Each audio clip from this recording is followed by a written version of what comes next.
Got it. Okay, we're live. Good. So, Are we? Yeah, we're live. Let's just take a moment to share this on our pages. Let me see. What really is. I think it's nice to actually start with the name of your community.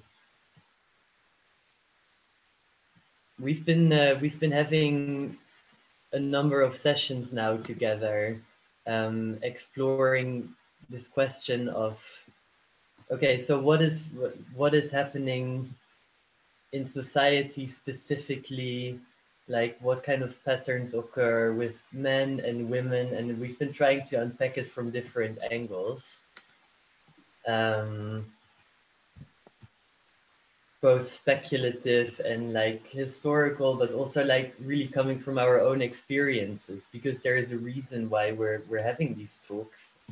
And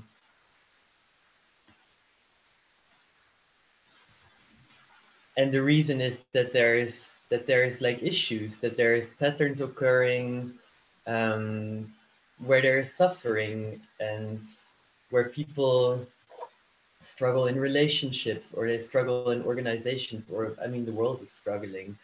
And I think in this session we're going to look at that again, but also specifically we came up in the last time we were talking at this question, okay, if women were to take on more of a role of leading, of initiating, what would that look like?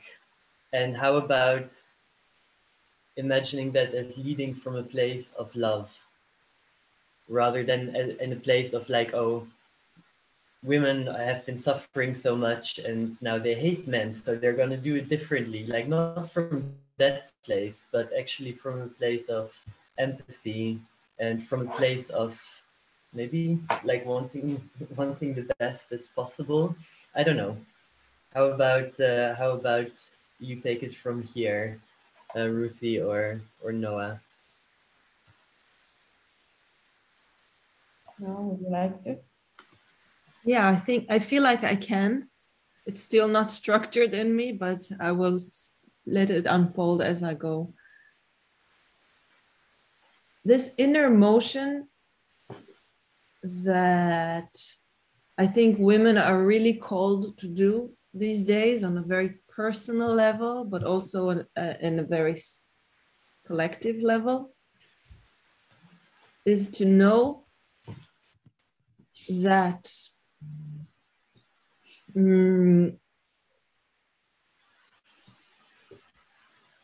that love, like the love that we are, the love that we feel, like love as a noun and love as a verb,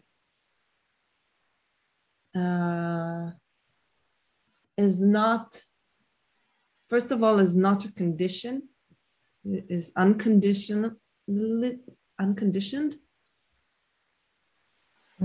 And it doesn't contradict.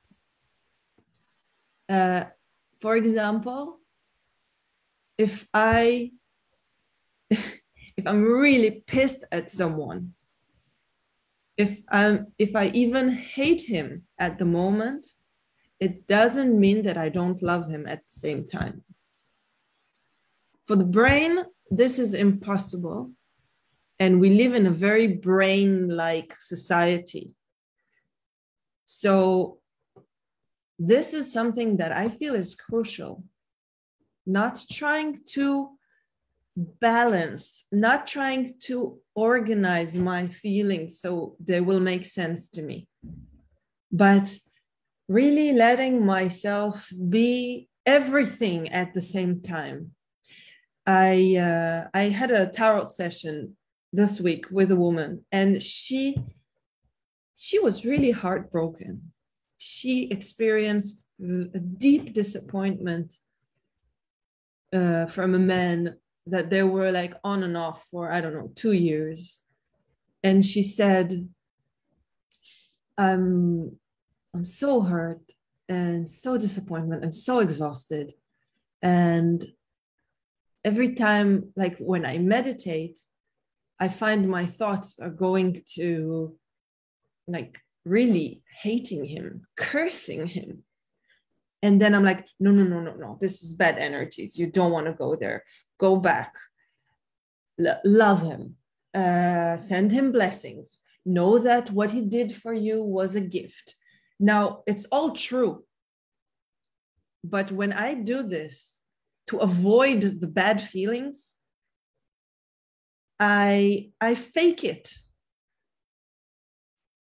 So, and then she opened a card asking about love. Like, what is the next, what is she called within herself to do with love, to experience with love? And the card that came out was the Lady of Revenge. That was very dramatic. And she was like, no, I don't understand that. And I said, you don't understand that because you don't want to understand that. But the card is speaking very clearly. Like the words in the card were like violence, hate, like, and she said, I don't understand how this connects with love. And I said, this is where you're at. You want to go through this and not feeling that this contradicts the love. When women will let themselves go through this messy, uncomfortable water, you know, then I feel we can, I don't know how to call it, but then we can manifest or express our full wisdom, our full power. Sorry, another card comes to my mind, the Strength, you know, where you see the woman holding the mouth of a lion and she's completely dominating him, but she is completely peaceful. When we will finally know that our strength is in our gentleness, tenderness, vulnerability, she knows that this lion can eat her. She cannot know that. Men can kill me like that. Way easier than I can kill him. Also, like mentally, I feel. So I want to know that when I encounter men.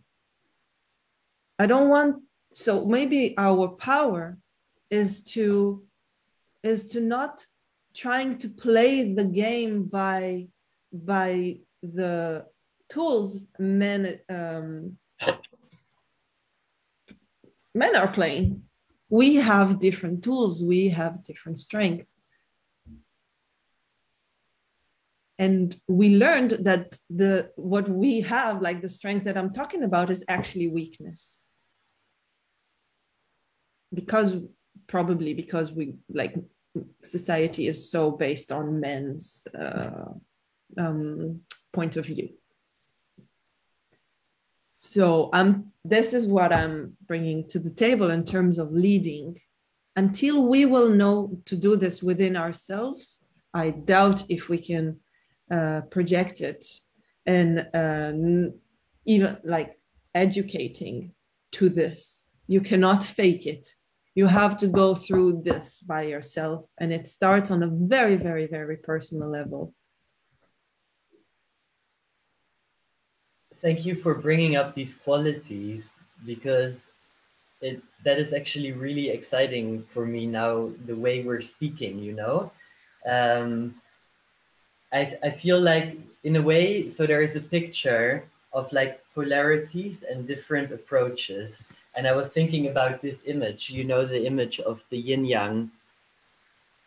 And it's like there are polarities, but within each of the polarities, there is a bit of the other. So however we got into this polarity situation, within anger, there is a possibility for love. Within love, there is a possibility for hate, for resistance. Within openness, there is a possibility of closing down. In like closeness and holding on, there is a possibility for things to explode and open up. Um, Actually, I also did a tarot session last week, and I also had the strength card at some point, and I love this card so much because it is so powerful. And can I also tell a little story about like a broken heart and like a different approach? And like because it's so parallel, and it was also something that happened quite recently. Um, so I was involved with a boy, and making a very long story short, like I felt heartbroken by him at some point. Like everything went very quickly, but I got to this point where I was really angry at the way he was dealing with the situation, and I was like, how can you be so spineless? Like, can you just make up your mind, be clear, be honest with the people involved, be honest with yourself? And I never wanted to see him again. I had this very strong reaction, you know? And then I was talking with a friend, and we were working on a project, and this friend had asked me um, for an arts project that he was doing to write a little script from the perspective of the trickster, the joker, the one who, like in this archetypal sense, the fool, you know, who somehow manages to have like a completely unexpected take on reality, who can turn things around. Um, and as I was going, after I had like ranted to my friend about this stupid boy, and I was writing this little, like we were exploring, like what does it mean, this trickster, this fool, um, and I could feel this suddenly. I could feel this like these qualities of the trickster inside of me, and there are definitely also qualities that in my own transitioning process, it feels a little bit like being a trickster, you know? It's like counteracting the expectations that society put on me. Deciding that like I'm gonna turn the script, I'm gonna look at the other side of the curtain, and I'm just gonna appear there and be there and insert myself.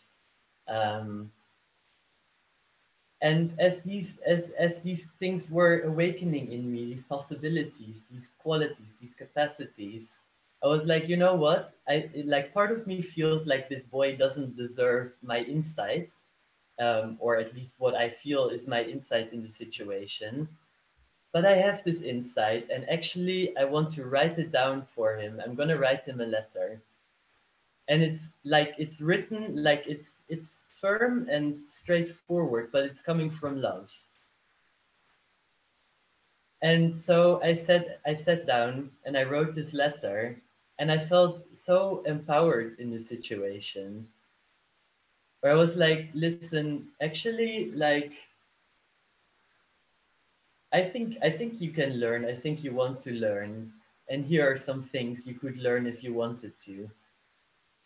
And somehow it turned the entire situation around, like both for my own feelings. Suddenly, like my anger was gone, and I felt very powerful in this, like showing him my vulnerability, showing him my hurt, but also showing him my desire for that we all together can be differently. We don't have to act out this script where now we turn away from each other and we're gonna fight. But no, yeah, and it really struck me how much more powerful I felt then. But it was a completely different kind of power. It was not like a war kind of power game. It was a love power turning. Yeah. this wave of war, this wave, like if we take it as a wave, that we are opponents, that we are against each other, that we are separated, that we are both sides of something. If we let this, yeah, but we let this be like a wave, and then you come out on the other side. Like you went through this, and then you turned this to, you became partners again. You actually made him your partner again. It wasn't just partner is a big word, but no, I mean partner in a different like a colleague, you know, we're together in this. That's where you came from. We're together in this, right? It didn't work out in the form that we wanted, in the shape that we planned, maybe that you wanted. It didn't fit your vision or your picture or your need or your wish, but we cannot not be partners. We're partners by definition. We're partners by nature. We're sharing this planet. We're sharing this space. We're sharing this time. We're together in this game. It really takes us to what is happening in the world these days in Afghanistan. We cannot be separated. We cannot turn our back to each other, not for long. We can't. It's stupid because it's really against nature.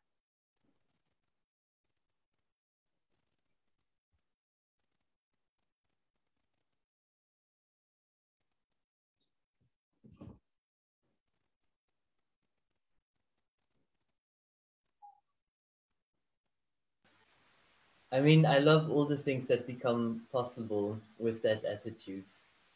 And I think it's like everyone can benefit from that. The thing is, like, even though, and I'm just gonna refer a little bit again to my own experience, like before transitioning for me, like I was supposedly a woman, and yet I was struggling so much with exactly this. Like, I don't know, I think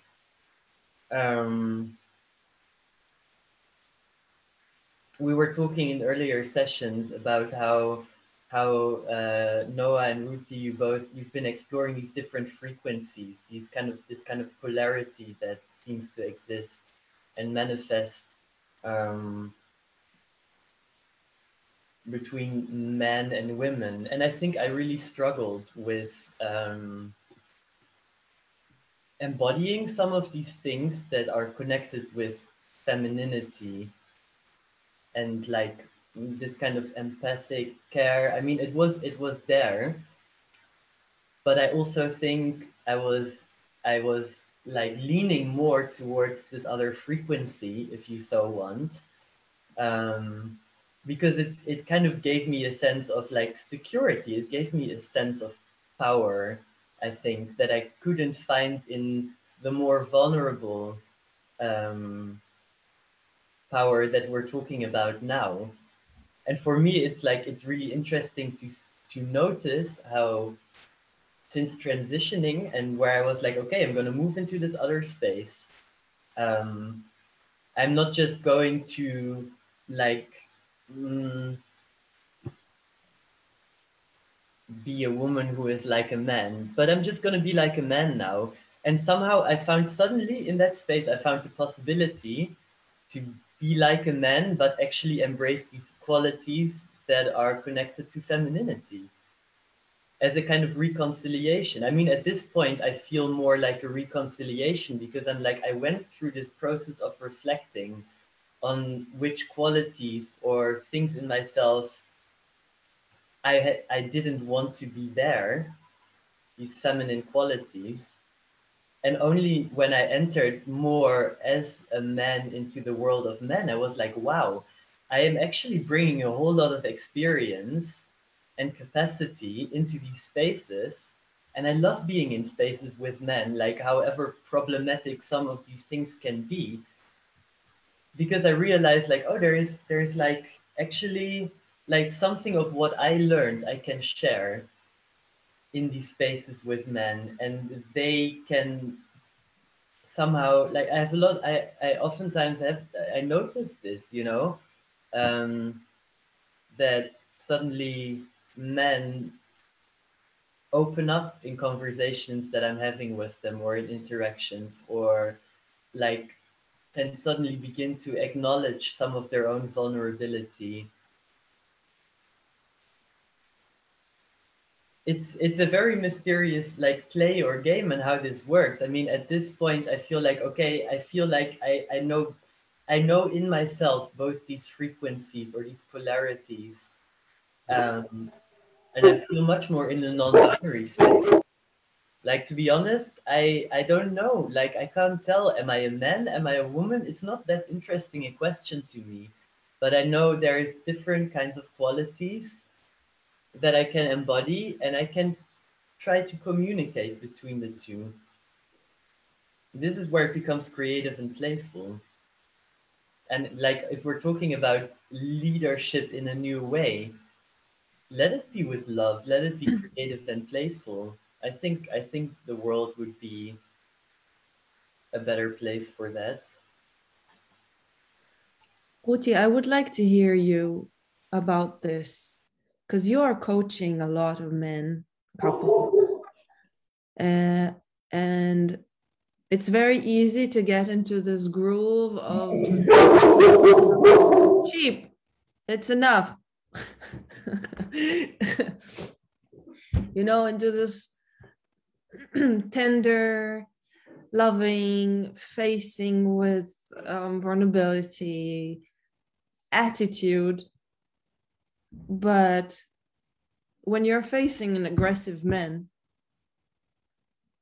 or a woman, yeah, but let's talk about men for a moment. Then how do you, from your experience, how do you turn, or not turning, but how do you bring this energy, this loving leadership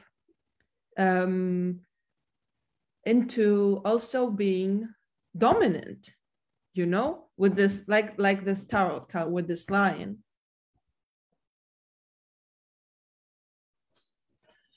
I think that when I heard you, I think there was a lot of beauty in what you said, but there were also a lot of definitions. And I would like to undermine them for a while, okay? Just look at your smile. let's look at them as something that is like a robe that we can leave behind, okay? It was there for a while, but I can just let it go. I think that what the woman holding the lion's mouth is doing is she knows him. The love that she loves him, the love that she loves is not because she loves this lion specifically. She does, but that's not the only love that there is, or even not the major thing. The love that she holds, the love that she brings forth is the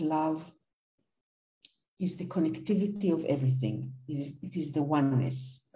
She knows this. Okay, she knows the lion. She feels him. She knows it because she's one with it.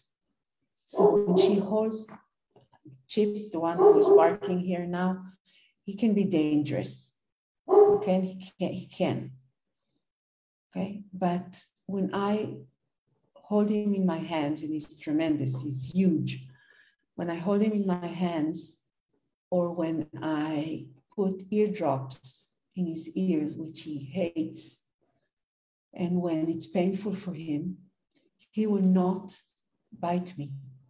And I appreciate the fact that he's an animal, and that in a certain way, I don't know, maybe for human beings also, This is like, she does that because she's, you see, her posture, she does that because that's what's needed now. It's for the lion too. It's for everyone. So she does what she's called to do. That's the love that she holds. And she doesn't serve herself. She serves infinity. She serves the one.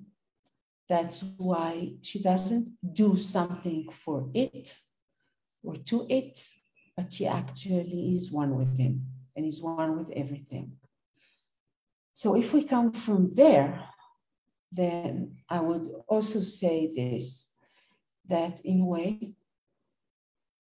I think allowing myself to be ridiculed and vulnerable is a must. If I won't let this happen, I cannot be one with everything. I'm protecting myself. I'm concerned with myself.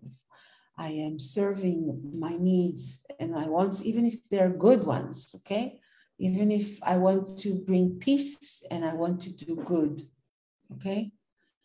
But it's like, I'm also serving my fears. yeah, and I'm serving my fears also. Either my needs or my fears. These would be usually the two lines that keeps me busy with myself. I'm not saying this in a judgmental way. It's very human. But this would be a good place to look at where I'm coming from. Yeah. In terms of being ridiculed.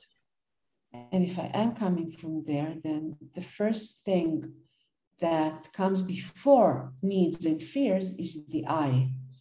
I am. It is me. Okay?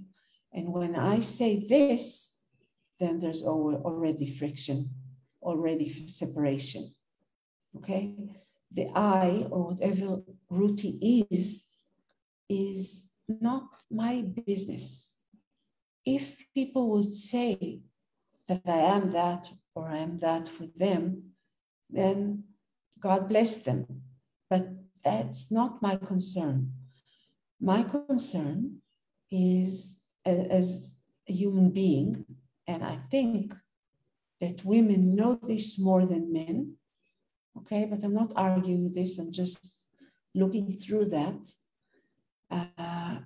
that I am one with everything, and whatever is needed of me, since I'm not concerned with protecting myself or satisfying myself or supplying what I need, then I would be able to hear better whatever is asked of me.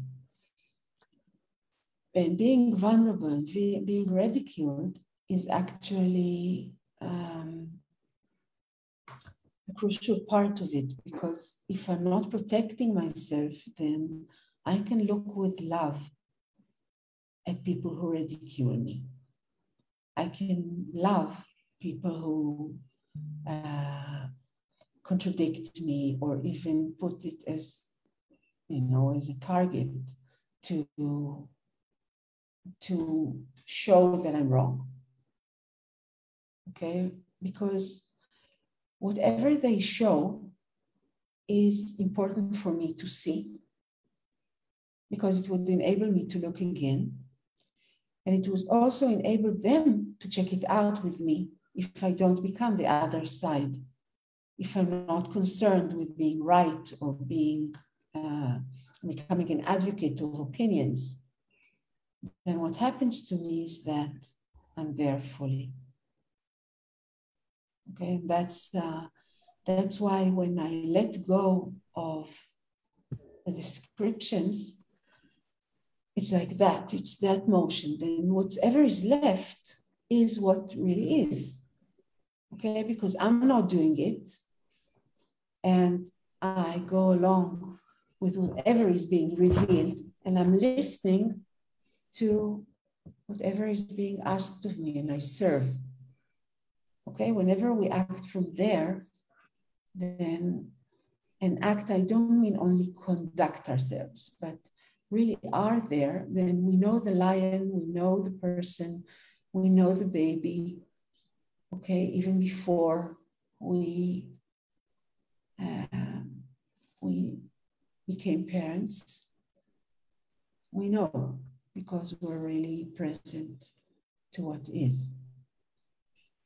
When you said the word ridicule, it reminded me, I don't think it's coming from the same root, but it came together with radical.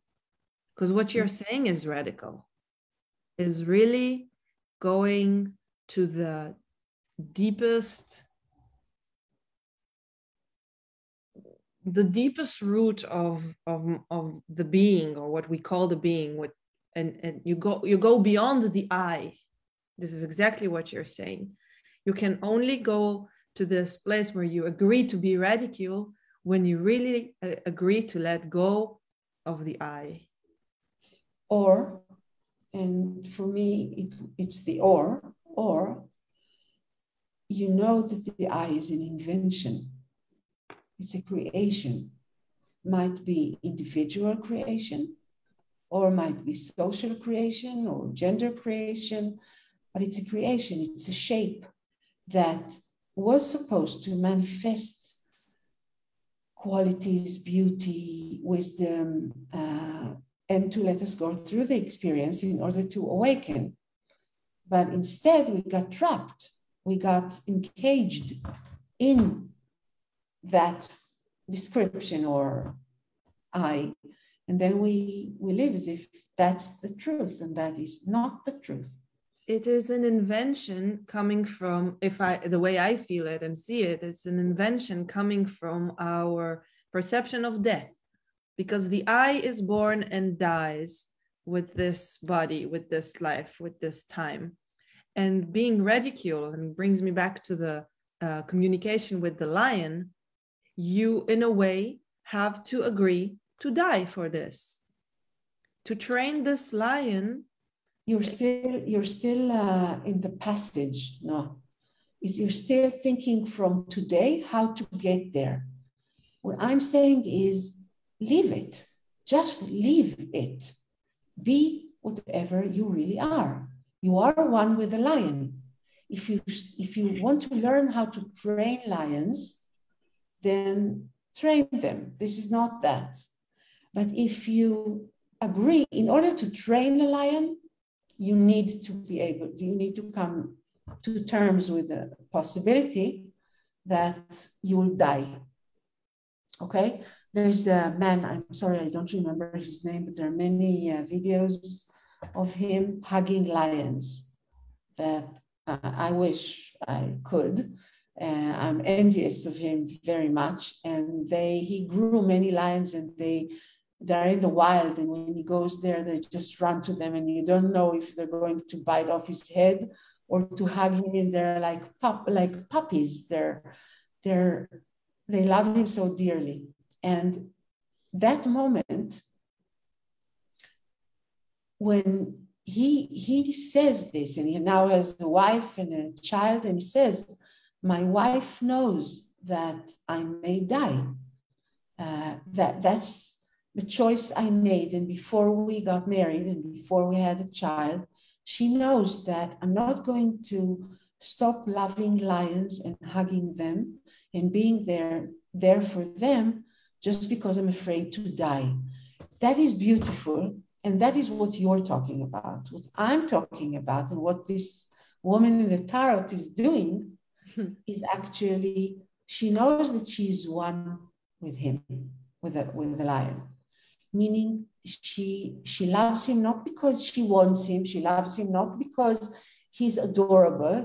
She doesn't love him because he's so handsome and beautiful and strong, but because she's one with him. And she experiences this oneness with him. Okay, like with anything else, like with a snake, like with a mouse, like with a snail, like with an enemy that just wants to kill me now. Do you know this? Do you know this Indian story about a woman going to sleep with a snake and she loves him and she takes care of him, and then he eats her, and then she says, but why did you eat me? I love you and I took care of you. And he says, I'm a snake. Right. So, and that means, for example, in the, I don't know what's the name in English, but the Indian cards that talk about spiritual traits that every animal holds. Totem. Totem, yeah. So there's the antelope. And the antelope, its main character is that it's there for people to eat in order to be alive. Yeah, she gives herself over. The quality of totality. Okay, now from the mind, when we experience this, we think that she's really beautiful, and that's a trait of really serving with all your heart. But actually, that's the truth. Okay, it's the truth. When somebody needs to eat, it's like parenthood really comes, brings you to the threshold of that. And if you say no, then you suffer. And if you say yes, you transform, because you need to serve totally. A small baby, you don't know how to do that. Even if you saw many of them, you never went through that. There's no textbooks really saying what to do. You can learn, but how to be able to do that, very strange. And then you do that somehow, and then you feel guilty because you don't think that you're doing it well enough, and so on and so on. It's a life journey. Why? Because it has to be that you become one. And if you do not become one, you suffer. And that's the wake-up call for you to say, I'm not approaching it from where she is with a lion. I'm approaching it as something I need to do, I want to do, I should do, but not knowing that I'm a natural, that this movement, this motion with a child is actually like we know how to do that. There's a very beautiful book, a management book, that's called Even Eagles Need to Fly. Okay? And it begins with the scene of a mother eagle sitting or standing actually in the nest very high up on the cliff.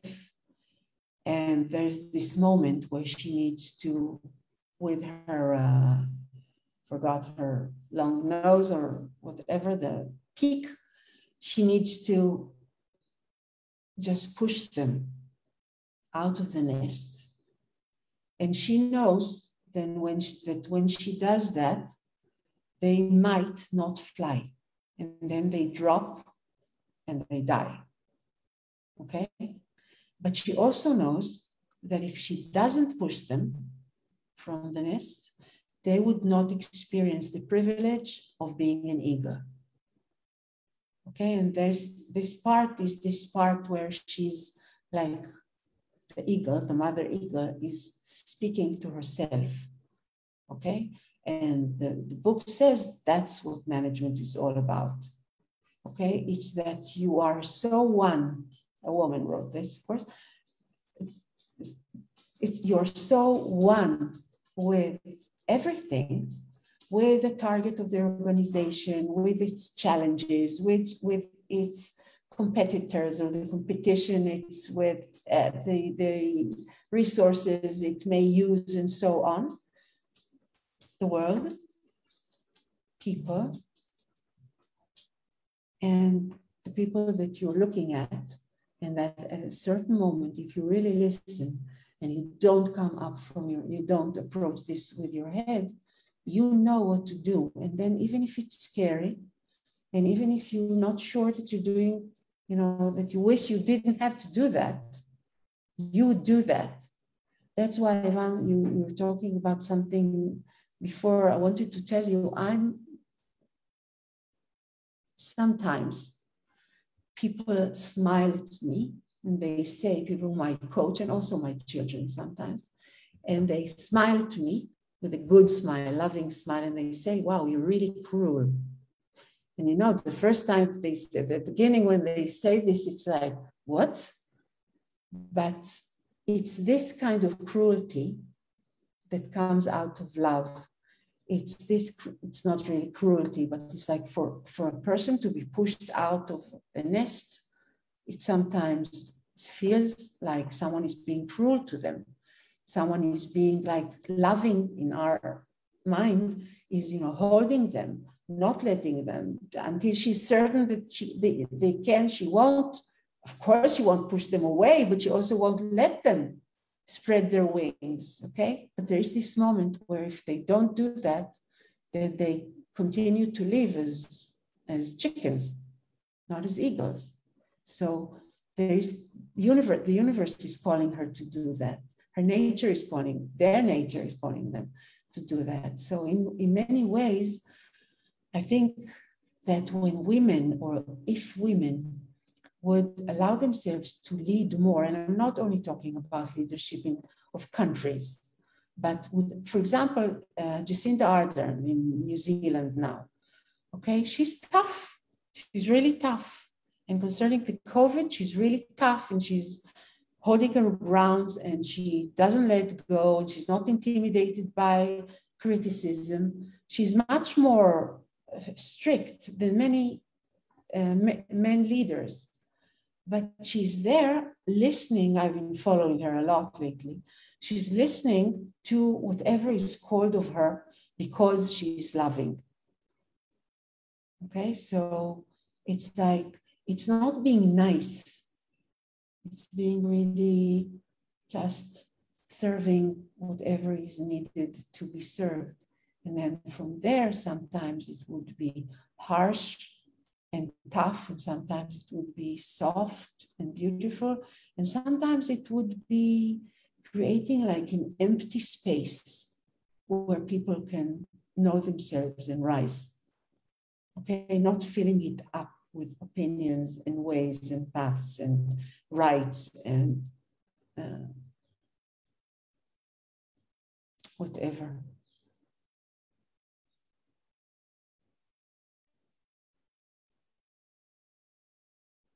Does it resonate with you, what I said? Yeah. I mean, I think if we were talking earlier about what is it, no, I was asking, okay, so if there was something that men could learn and people could encourage them, people could encourage them to learn, like are we calling the right call? Are we making the right approach? I don't know. I think the qualities that have been coming up now, like, yeah, I think that is a call, like a call from love and showing that things can be different. I think there is a lot of power in that. You see the same about giving up on somebody, not in the sense of pushing him or her away or separating, but one of the things we've been exploring in the book, and it was tough, it took us time to write this book, and we went through a lot in our personal lives. There was a time where we couldn't touch it because it was so painful to touch, and also we could see that we were still sometimes angry, sometimes too hurt to look. But when we came back to it, what we saw, one of the things that we saw was that sometimes there's this chapter, the last chapter of the book is called The Lab. And it's like the question that is being asked and the bit answered is, if we know all this, if we accept everything that we said up till now, And we wish to live out of that, then what do we do? And there are a few chapters in the lab. One of them is maybe not. Okay, maybe this is not the way that we understood it, that it should be men and women together in a couple, creating a family. Of course, it's not the only way, that's obvious, but maybe living a whole life together, a man and a woman together with a family and everything, maybe we got it wrong. And maybe if we gave ourselves permission, we would not do it that way. Okay, we would change the structure, we would change the expectation. One of the things that led us to ask this question or to explore this possibility was that what if we gave up on these expectations, meaning that for example, at least from a certain age, a woman has the kind of wisdom that explores the mystery. It's not only the uncertainty, it's what we saw in The Woman and the Lion. She knows things, or we may know things. And it's not a question of opinions, it's an exchange of opinions. And when he comes and speaks of opinions and of conclusions, she's left alone, actually, because he's not in a conversation with her. Okay, so actually the understanding that it's possible that he's not her partner, that he cannot be her partner, was a possibility that we chose to explore. And I wish before we end to hear about this from you, Ivan. First of all, what does it do to you when you hear that? And also if you have experienced things like that, also from you, revisiting this now that we talk together.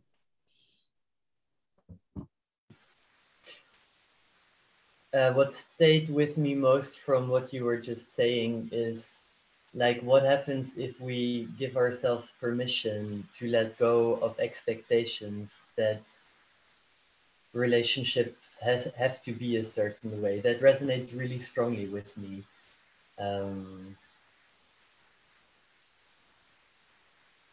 And for me, this has been a learning process, that it's possible to do that, that I have within me so many more possibilities of relating to other people than there are even words to describe these different types of relationships. Like I've been handed a script about what a relationship might look like, man, woman, staying together all their lives, making a family. Of course, I knew that people are also doing these things differently, but it took me a long time to realize that, like, I myself may have more possibilities inside me, and me together with other people, we can create different kinds of we than this script encompasses. And then I think it's much more easy to connect with what really is, when the script is not in the way anymore between me and my possibilities, or between me and what is possible in the world.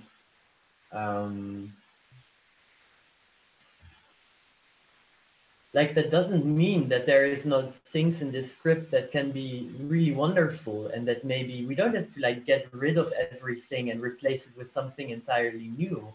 Things can work for people. But maybe if it's possible to look at the scripts, the inherited scripts, with generous eyes and with like a sense of possibility, and that things maybe don't have to always come the way we expect, and there is way more surprises in life possible than I could ever fathom. This is part of the mystery. It has definitely led to an enrichment of my relationships with people, and a continuous searching for forms to make it work. with different people. I mean, yes, people of different genders, people in different constellations with each other. I would like to ask you about a long-term relationship, okay? Because what you are saying, for me, is very beautiful, and it's also very natural. If the way we live is unnatural. This is very natural. There is an abundance, an infinite number of possibilities of human beings being who they are, and then we can explore. What I'm saying, what I wish to ask you is about a long-term relationship, which is also a possibility. A person can decide not to have one. But I do think, and from my own experience, there are things that cannot happen. It's like not things in a relationship, but for me, there are things that could have happened only when I was in a long-term relationship. And then sometimes I had to make it work. Sometimes I had to find within myself the possibility of bringing to the relationship something. Sometimes I felt so lonely, and then I found a way to, to connect, which made everything anew, and so on. Okay. So there are things in a long-term relationship, I think, again, that are possible only in a long-term relationship. And if you come from where you were talking about now, but you do look at the long-term relationship, is there something that you can say about this?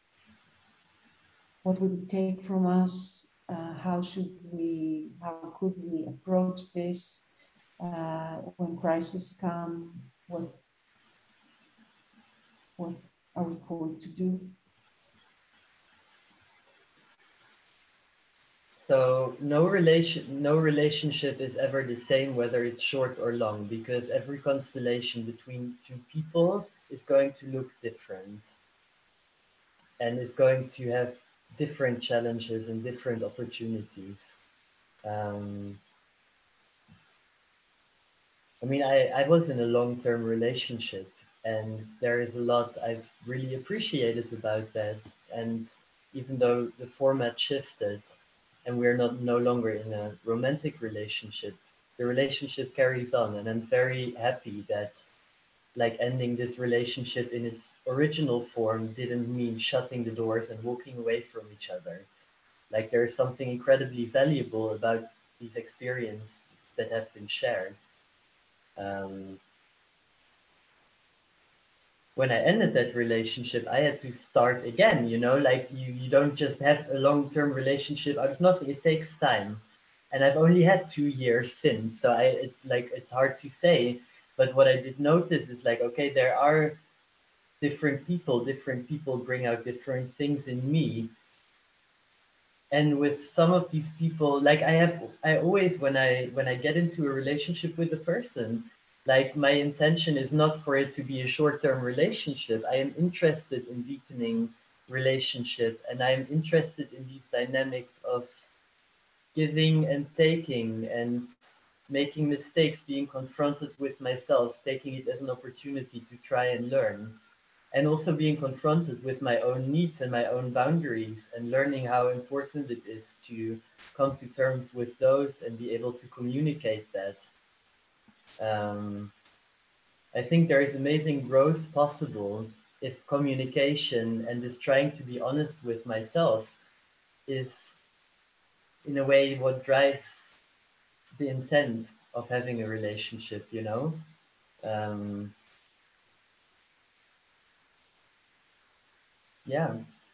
We in a previous session, you were also asking me about like, okay, so how about the limitations that come?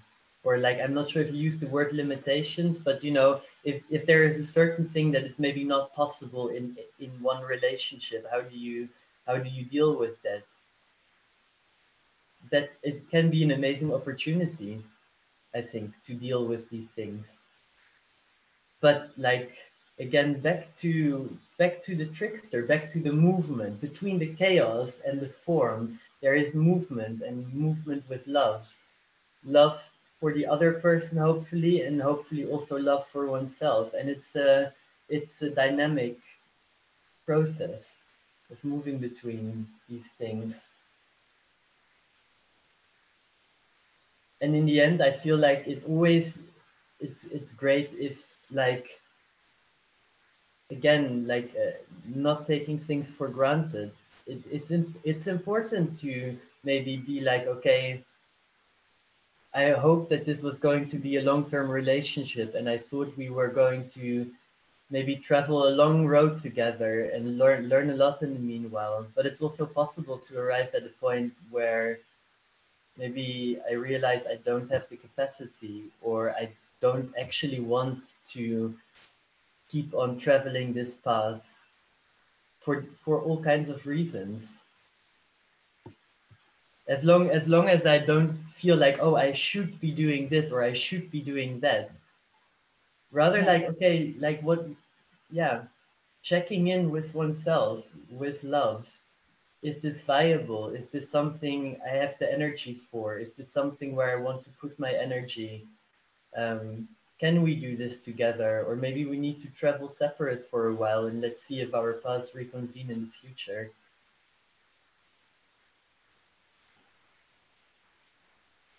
Noah, something from you? Yeah, I'm confused in a good way, because I feel a lot of what determines what I'll go through depends on where I'm coming from to the relationship, and not at the relationship itself. So I can transform and find, not exactly find new things about myself, but be very engaged with life and with another person. It doesn't matter in which relationship, like what is the form of the relationship. It's really something that depends on my inner motion and my inner yes to life and to what is happening. And at the same time, I'm saying there's something that's like in my ears when Ivan says, no, I don't want to put my energy here, or now it doesn't feel right, so I'm going to walk away. This cliche, which is true, there's so much freedom in a box, when I have no choice. Of course, we have a choice to leave always, yeah. But when I am framed by circumstances that maybe I created, like marriage, for example, and I hold my word that I made a pact with this person, and now inside this cage, I discover my infinity. But again, it's really hard to say. And the more we explore this, I think every soul, every being has its journey and its exploration to do in this dance with freedom, in this dance with mystery, in this dance with identity, with gender, with love, with all those things that are not things, and yet we learn ourselves and we learn life by dancing with it. The main thing is to dance and to give yourself to the dance. Dance with all your heart, love the music, love your partner. Again, even when you hate them, even when you hate life, even when you hate yourself, dance. And that's the full experience of being human and being alive.